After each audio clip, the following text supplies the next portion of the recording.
booloxooftada, feerka, legdinta,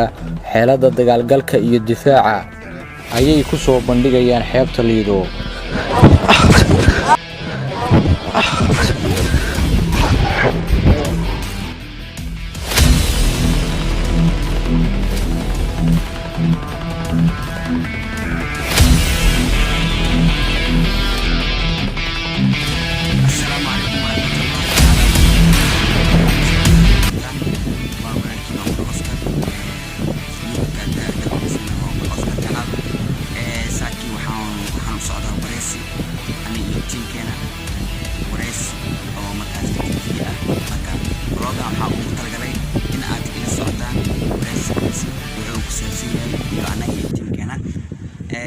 فضلا مر والبو عندها وحنيجوا عصنا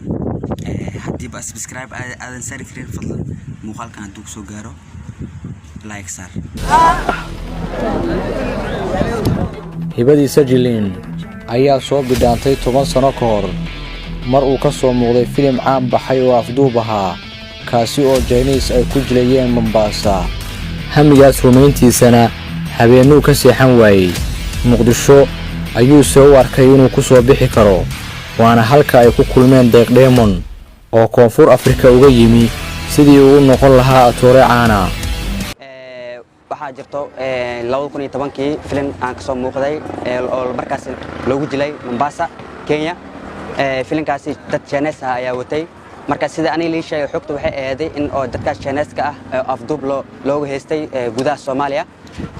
marka aniga qayb waxaan ku jiray oo ah in markaasi ciidankii oo markaasi mission fulinayeen inay markaasi xaafadaha ay soo galaan dagaalka markay qaadayaan oo kale in aan sahmiyo aan sheego kara farxad murugo niyadjab iyo rajo haddana ma helaan maalgelin dad badan oo isugu jira curiyayaal iyo jilaayo ayaa ka